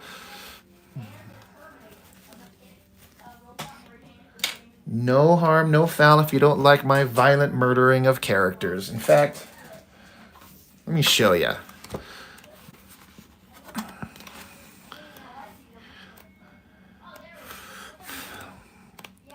Yeah, you could say He-Man's overpowered. I mean, I saw there was an episode of the cartoon where He-Man pushed a planet. But here's a scene in my book. This is older artwork, so forgive me. But Skeletor and the Sorceress had been battling. I'm going to move the artwork in case there's wet ink on there. But the Sorceress is basically defeated. She can't take the magic because Skeletor's powerful on his own, but he's got the power of the Eye of Thundera kind of giving him more power. So Skeletor charges up his hand, his energy, and then just plunges it into the Sorceress's chest. And he's saying he's going to take her soul. And then on the next page, I have him just pull her soul from her body, her soul, her essence, her whatever you want to see it as. And he's like holding this little magical version of that in his hands. And then I just have him swallow it, which I thought was really fucked up. I'm like, what's the most horrific way that he could defeat her? So he basically removes her magic. So then I draw her in this like no detailed, like open line kind of version to make her look just someone sane. I mean, I'm still going as far as I know. Is everyone else still on there? Someone's saying, is it my connection or did the stream drop? I'm still here. I hope everyone else is. Other than just talking to nobody. But yeah, he pulled her soul from her body and left her this emaciated, kind of powerless version. And she's like tears and blood and snot from her eyes. And so he picks up these rocks. And then just blows her skull up. It's really messed up. Even now I feel like it's pretty brutal. Courtney, you say you watched the video on about the first book. It was hella brutal. Yeah, I went maybe a little over the top, but I wanted to have a reason for He-Man to go absolutely insane. He's busy fighting Voltron over here, but when we get back to the part where He-Man sees what Skeletor did, He-Man screams, "I'll kill you." Skeletor just blasts at him, and He-Man's just engulfed in the energy and the flames. But He-Man just trudges through it. And when he gets within reaching distance of Skeletor, he plunges his hand into Skeletor's chest, and we see what He-Man looks like now. His skin has been burned off, and he pulls Skeletor's heart from his chest, which causes Skeletor to erupt in energy, an explosion of energy. I tried to have this panel down here just look like this energy is exploding out of him like a water coming from a fire hydrant. And that freed the sorceress's spirit, where she like goes into the sky, and then is represented by a giant flaming bird, which kind of looks like the Phoenix from X-Men. That was intentional. And then she vanishes and she's gone. But He-Man is now left this like burned husk. As someone pointed out, I did not intend this, but it's kind of Darkman-ish. And that's how he ends up. That's the end of book 1. So why do I feel the need to have horrific things happen to these characters? I don't know. It's just how I am. I need therapy.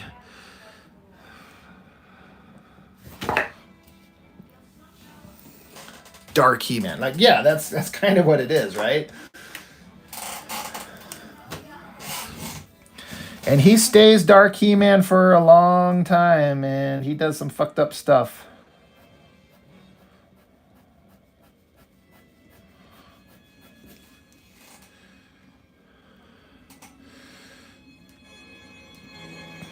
But thank you, Courtney, for you say you watched that video. I appreciate it. Again, I know it's dark stuff, but you like dark stuff. So that's thank you. You're saying you write dark stuff, so you totally understand. I mean, I'm not doing it because I get like a perverse joy out of it, but I'm doing it because I wanted to have these villains do stuff that equaled the shit that they would talk about doing for years in the cartoon. I mean, he's a dark, evil sorcerer. He would kill people, and this is what he would do. And so I wanted the stakes to match the situation and the consequences to match what was going on. So, you know, I wanted these villains and these heroes to kind of go through some situations that would happen and then see how do they react from it. Rosie Audrey, you say, I love your drawing. You're incredible. If you're talking to me, thank you. That is, I appreciate that very much. I try my best. And I'm like, I know I'm not the best artist, but what I try to do is have the story that you're reading. I talk about this often. I mean, there's a lot better artists out there, but I hope that the story that I'm writing in this fan comic is compelling enough and my artwork is interesting enough to keep you coming back. You know, I've read plenty of comics in my day where it's not the best artist ever, but there's just the vibe and the story and everything that's going on all together kept me coming back because it's a unique experience.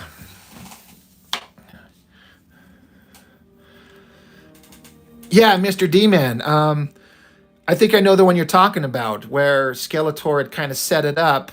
He had like some kind of force field to protect him, but then he had, when He-Man pushed over this giant stone wall, it crushed Skeletor, I think it was, in disguise. And so He-Man thought that he'd killed somebody, and actually went to Grayskull and didn't he toss the sword into the chasm underneath Grayskull because he thought that he had actually killed somebody. He wasn't worthy of the power. If we're thinking of the same episode, yep. And that was a good episode. I was like, man, there's some like gravitas here. There's some pathos. You know, he's distraught profoundly by thinking that he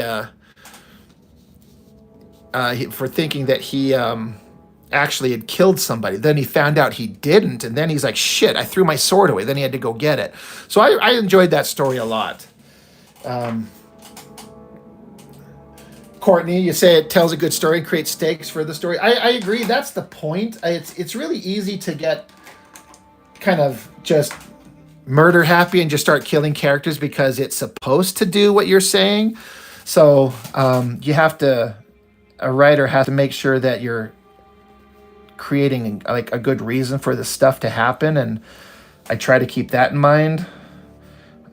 And He-Man's actions are going to come back, and there's going to be some consequences for them. It's not like he does all this horrible shit. I think it's understandable why he does what he does, but it's not like he just gets away with it. So we'll see how that all plays out in my story.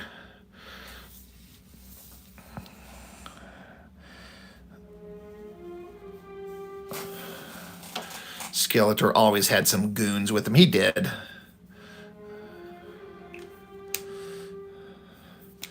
God, I want to erase the blue pencil off this, but I'm afraid that if I start erasing too soon, I'll run across a bit of ink that's not dried quite enough yet and streak it across it. I mean, I've already put some smudges on it with my hand. You can always tell when I've been inking because I've got ink all over my fingers. But you know what? That's part of the artistic process if you do this stuff traditionally. Some of us, Courtney, always do digital, and then you don't have any cleanup. And I'm a little jealous of that part of it.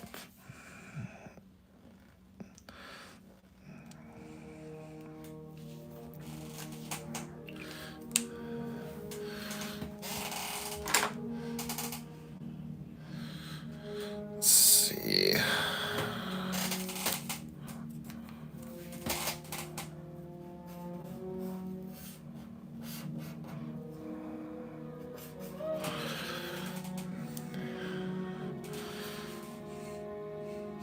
You know what, Mr. D, man? I think you're right. Now that you put it in that kind of context, I think you're very right.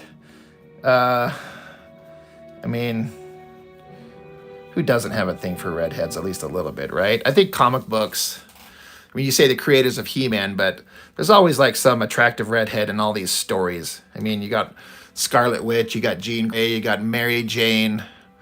I know there's some others. I think visually in comics, a redhead just kind of pops off the page more than like a blonde or brunette. It's just the red is always something that just kind of works in a visual medium.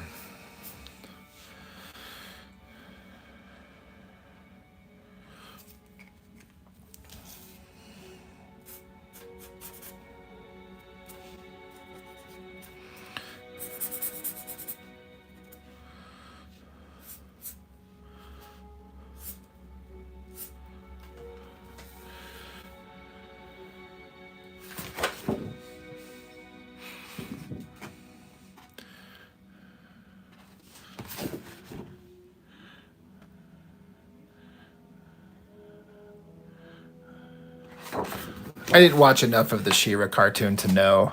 I know it sounds dumb these days, but at the time as a kid, She-Ra was the cartoon for girls, and so I wasn't going to watch a girl cartoon. It's a dumb rationale, but it's, you know, I was, 10 years old? What do I know? Oh yeah, was Bo a redhead? I know, because Bo was like the one like alpha male dude on the show. He had a little heart on his chest. Like his design had a weird heart. It was strange. But I don't remember him being a redhead. But again, I didn't watch it because, like I was saying, I thought it was a girl cartoon, and 10-year-old me wasn't going to watch a girl cartoon.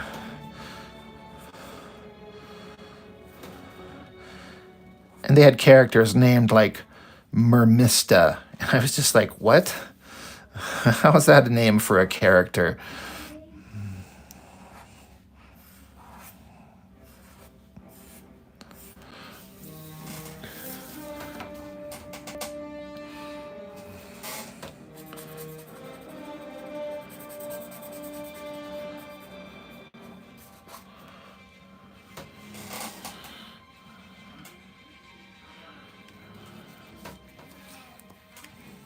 Yeah, I remember the Archer part. He seemed like kind of an interesting character. Did you watch it much? Did Bo have any kind of like romantic like situations with She-Ra in the cartoon? Was that ever a thing? Because I'm having She-Ra in my comic have a romantic fling come up, and I'm just trying to like, did she have anything already going on in the cartoon? Because I try to at least acknowledge everything that happened in the cartoon.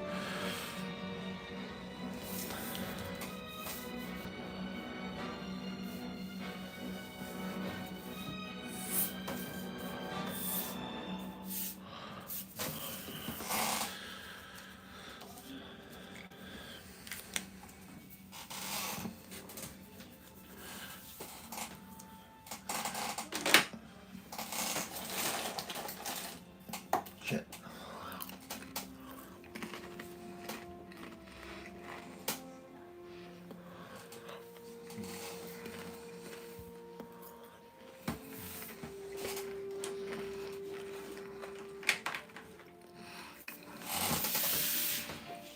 I think I might be done with this drawing, except for erasing the blue pencil and then some white out touch-ups to fix all my little smudges and things like that. But sad Trapjaw. But when we know everything that he's seen by this point in the end of the book, that's what's basically going on here. He's witnessing all these things that happened at the end of the next book. And if I pull it off right, it's supposed to be pretty shocking. Like, even he's like, what the hell am I seeing? What the hell just happened?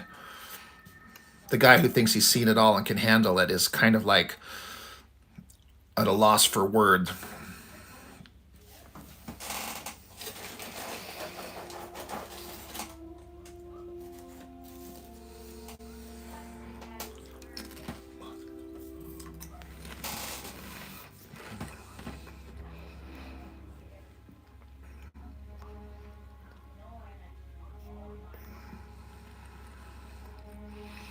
Hey, someone saying, are you still there? You were saying that you thought the stream dropped, but we're still here.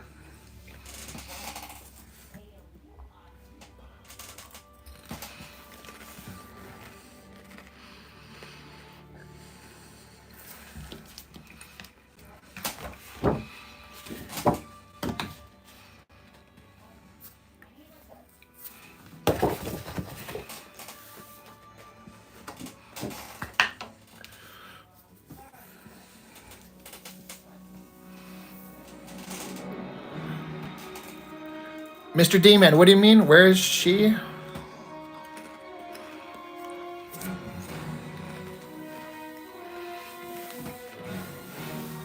Seahawk is She-Ra's crush? Oh, okay, that sounds familiar. Wasn't he some kind of like pirate guy?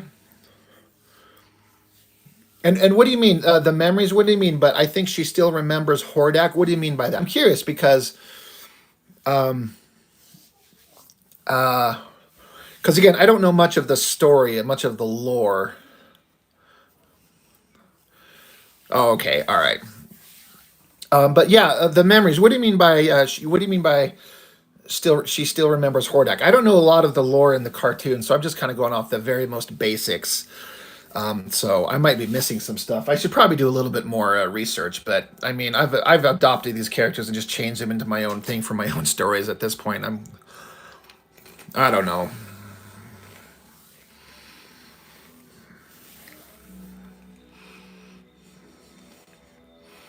Oh,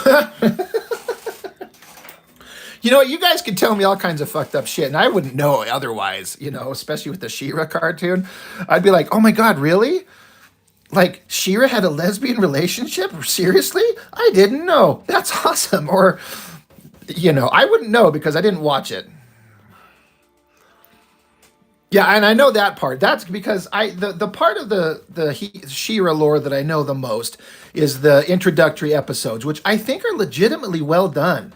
Like for these silly '80s cartoons, I thought yeah, the story of how Hordak kidnapped She-Ra and tried to kidnap them both as Adam and Adora as children, but they only were able to get the one, and then took her away and raised her under a magical spell, so she didn't realize that the people that were raising her, Hordak and Shadow Weaver, were actually the villains. She kind of thought that they were the good guys. It's kind of a horrible, sad story, especially for King Randor and Queen Marlena. Like their child was kidnapped.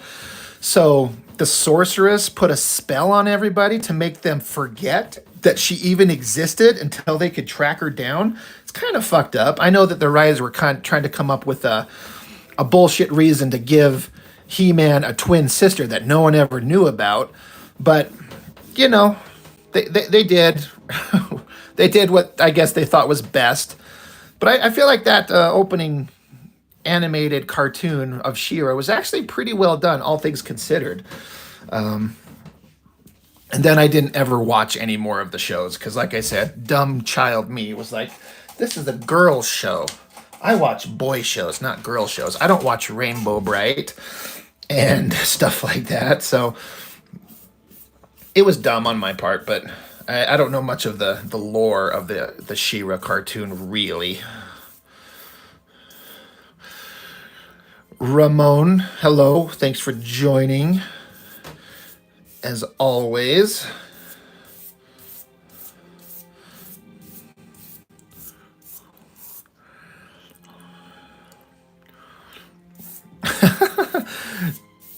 Mr. Skeleton. Yeah, I know. I mean, it's just one of those things I grew up with as a kid. I didn't follow the lore beyond what was in the cartoon, but I remember watching the cartoons and just loving them. And so, like I've said many times, my story is just based solely on the what I remember from the cartoon, and that's it. And yeah, Mr. D Man, yeah, they showed Horde Prime. Yep, that's in my book. I addressed it for, you know, again, I'm spoiling it for anybody who hasn't read my books or may give a crap to, but I have in my story, He-Man killed Skeletor, and then he eventually ended up taking out Hordak and all the members of the Horde in some fashion by the end of book 2. But by the time I get into book 4, He-Man is sitting around with Tila. He's like, you know, I eliminated all these villains, but there's one that I didn't take out. Like the one who was the master of Skeletor and Hordak. And she's like, God, you're talking about Horde Prime. He's like, yeah, he's still out there. What's the point of taking out all these other villains if he's still out there?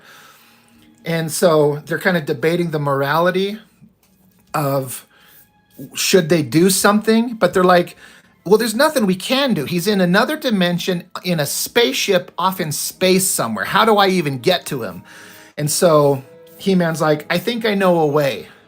And so he gets a hold of Voltron and sends both the Voltron robots, the Lion Force and the Vehicle Force Voltrons, after Hordak, and they chop the ever-living shit out of Horde Prime. And all you see is just a hand in a big smoky room, but the Voltron robots take out Horde Prime. That was He-Man's doing, just to tie up loose ends.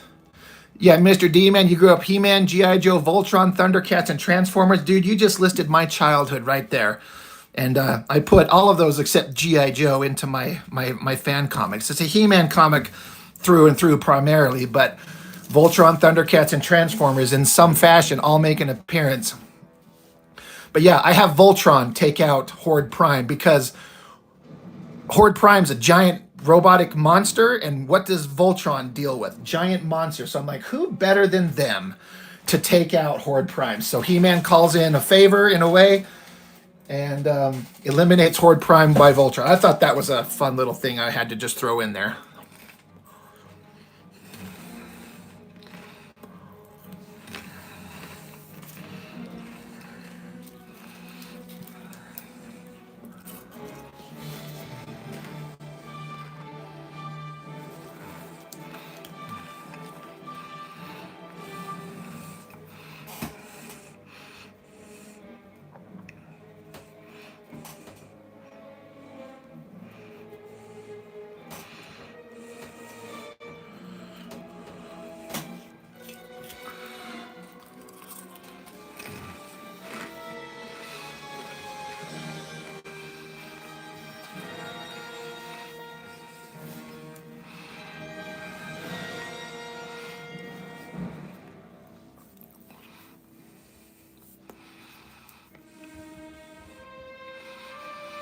The memories you're saying when He-Man meets Adora for this first time, she's a Horde badass. Yeah. In recent comics, they put her in Hordak cosplay. I think I saw that. I think I've got an issue or two of those. I think I know what you're talking about. Mr. D-Man, you always thought G.I. Joe should be Earth-based even when you were 14. Why would they interact with the Transformers? You know, it's kind of, yeah, why would they? And I've had a lot of people say, you're bringing all these other 80s cartoons into your comic. Where's G.I. Joe? Why don't you have G.I. Joe somewhere? I'm like, what does G.I. Joe have on a power level that matches any of these guys? They're just humans, you know? There's no reason that Skeletor would traverse the universe looking for the most powerful weapons he could find. Like, he found Voltron. He found the Eye of Thundera from Thundercats. He found the Quintessons, the builders of the most powerful war machines ever. What does G.I. Joe have that Skeletor would need? So, in my head, he crossed through the G.I. Joe universe and murdered a bunch of them. It's like, there's nothing here, and then just took off and left with nothing because there's nothing there that would be useful to him. Or maybe he just never went there.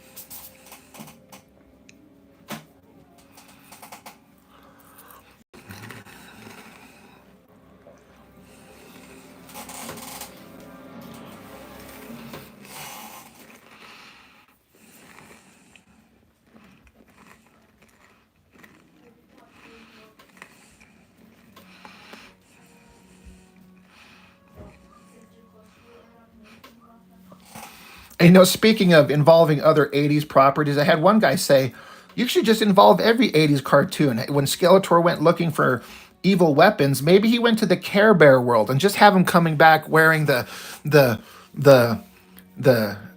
pelts of different Care Bears on his belt. I'm like, man, that's fucked up even for me. The Care Bears, they shot literal love from their chests. Anyone remember that Dave Chappelle bit where he talked about that, where they shoot love from their chest? Anyway. Daniel Goodwin, Zartan. I did think about that. I did kind of think about Zartan, and I thought that Destro, maybe he put up a fight to Skeletor for a minute. I don't know. There was a lot of possibilities, but honestly, the more I kept digging into it and adding more and more to it, the bigger the story kept getting. I'm like, I have to draw a line somewhere. I can't have everything. So I just put in the most interesting parts to me. But the idea of having Skeletor walking around with like dead Care Bear pelts on his belt, I'm like, oh man, it's a little bit ridiculous, but why not? I didn't do it.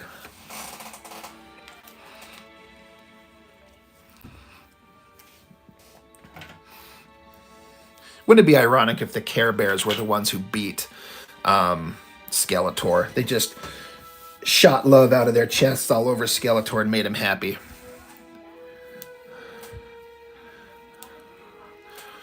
Oh, the memories, that game with the sprites of the classic Filmation. I think I've seen like clips of it, and it looks amazing. The idea of that is so interesting to me.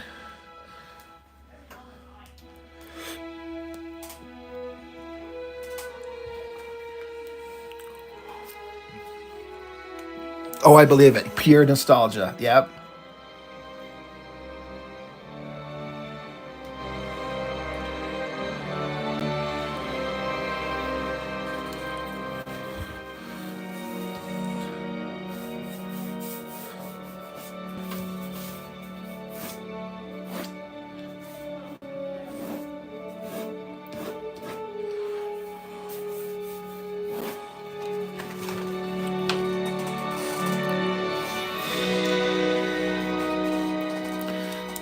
The Care Bear, right? Courtney, they were so cute, right? How could anyone not love them?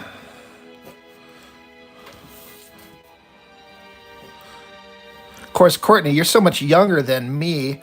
I'm surprised the Care Bears were still a thing for you as a kid. I guess they have staying power.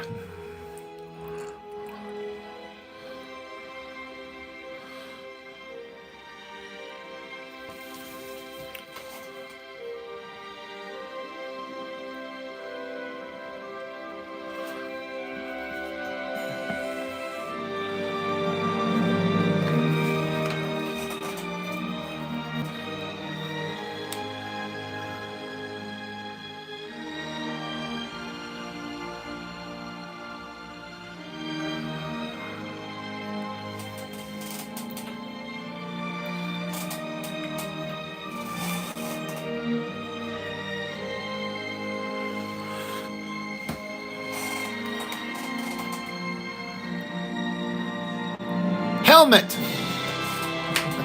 I could play along. I don't know what that's all about.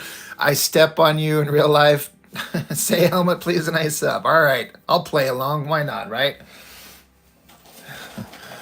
Ethan Van Sciver has a character called Rainbow Brute. Serious? Hey, man, I step on you in real life, to be honest. Hey, I mean, why not? I can play along. It's a weird fetish to have, but yeah, right? See, Courtney, that's what I was saying. It's a funny username, for real, it is.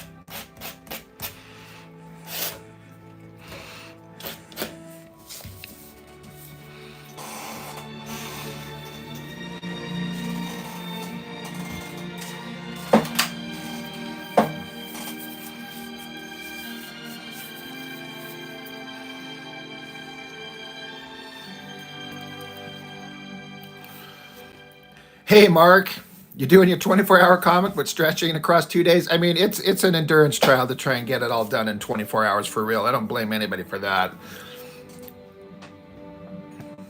Oh, okay, Courtney, you're saying your mom had an old VHS tape of Care Bears movie, and you and your sister would watch it constantly. That's funny. I was like, again, I was like, you're too young. I don't think Care Bears held on too long, but if you had something and you're just exposed to it as a kid, you'd be into it. That makes sense. Mr. D, man, Robot Chicken did a parody of Strawberry Shortcake. They had a character called Bitch Puddin'.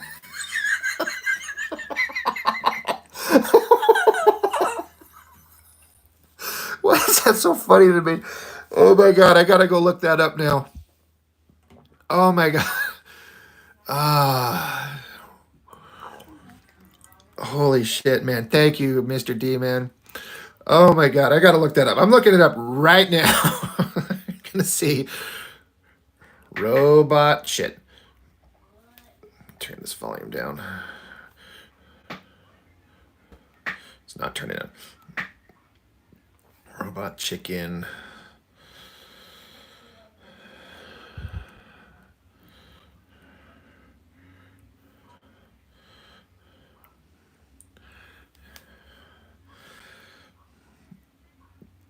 Oh my god.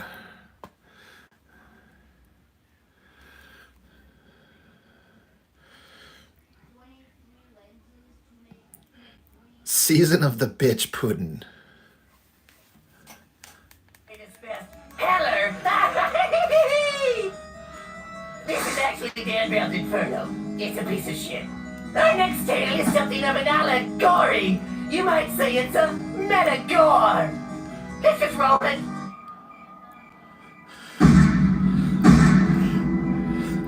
Get out. Get out of the house. Get out of the house. Why don't you get your tongue out of your daddy's asshole so I can get your mama's fucking thing, you gurgling pile of monkey's bone? Nothing to say now, huh? There's just a lot to unpack there. Well, wake me up when you figure it out, shit stick.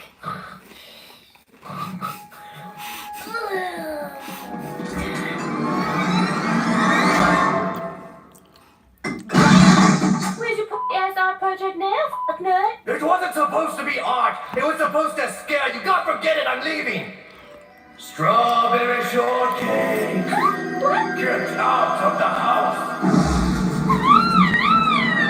Hey, clown, if you're bragging so bad, why don't you take your mama's tampon out of your daddy's asshole and lick it clean before you shove it up your pussy? Hey, stop. Holy shit. I'll leave town, okay? Oh, FYI, that isn't blood. That is strawberry jam, milady. The insulation is leaking. All I did was turn the painting upside down. Live with it. Do you think he was right about the insulation? That could be very expensive. Let's see. That depends on whether I give a fuck shit tits. Da da da da! Bitch Holy shit. That was... All right. Thank you, Mr. D-Man. That was 100% worth it. I'm going to be quoting that shit forever. Oh my God, that was funny. Oh. Holy shit. Oh, man.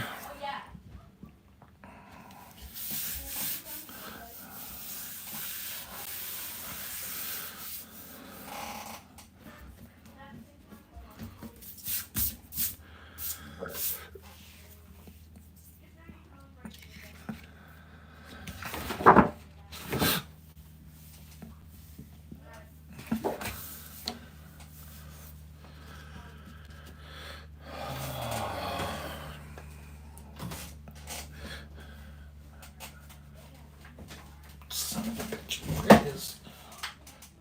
Power on. Yeah, D-Man. Man, that was... Oh, man. You are not kidding. Can't wait to share that with certain people in my life. Like, you want to see something funny? Watch this.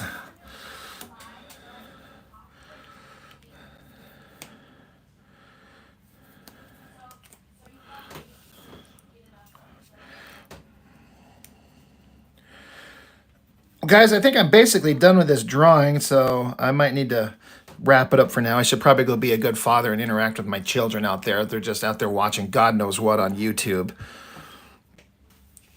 Warping their fragile little minds.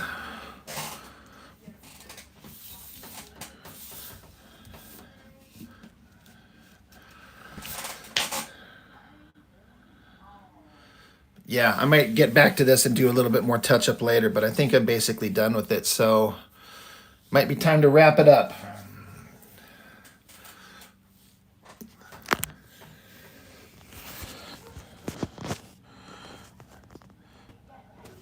That Trapjaw's got a serious jaw.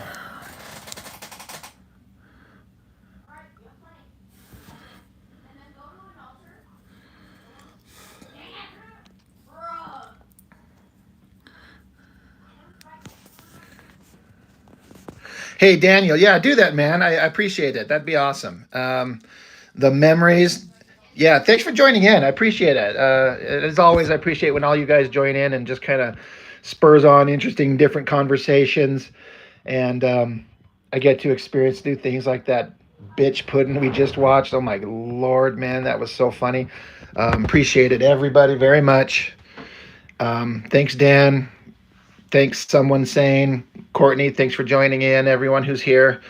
You know, these will come up. I do at least once a week. Sometimes twice. We'll see. I'll get Jessica back on here again. She's always down to do these things too. So, again, thanks everybody. Appreciate it. This is a fun thing to do, and I appreciate all of you that join in. And appreciate a lot. Thank you, Mr. D-Man.